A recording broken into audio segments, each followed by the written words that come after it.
Why did soldiers desert during Vietnam or draft resistance? Imagine being young, unsure, and caught in a war that many believed was unjust. During the Vietnam War, thousands of soldiers chose to leave the military instead of fighting. But why did they make that choice? The reasons are varied and tell us a lot about the society and politics of that time. Most soldiers who deserted were young, often under 20, and many were volunteers rather than drafted. They faced tough conditions, and some just couldn't handle the harshness of military life. Desertion was often linked to difficulty adjusting to the strict discipline and alienating environment of the army. Others left because they had personal problems like family or financial issues.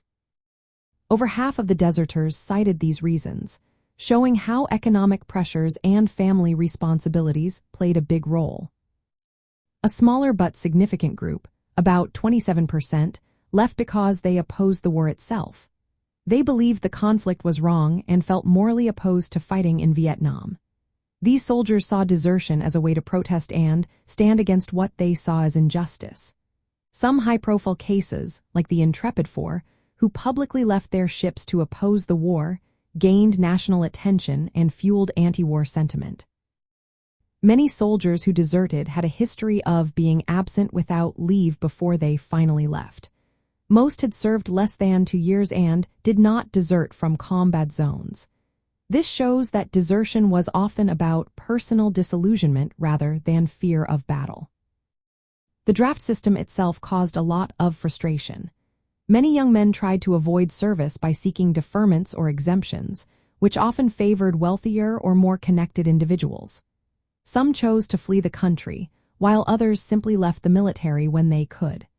This resistance became part of a larger anti-war movement that included protests, draft evasion, and desertion. The societal impact was huge. Desertion and draft resistance made the public question the war and the fairness of the draft system.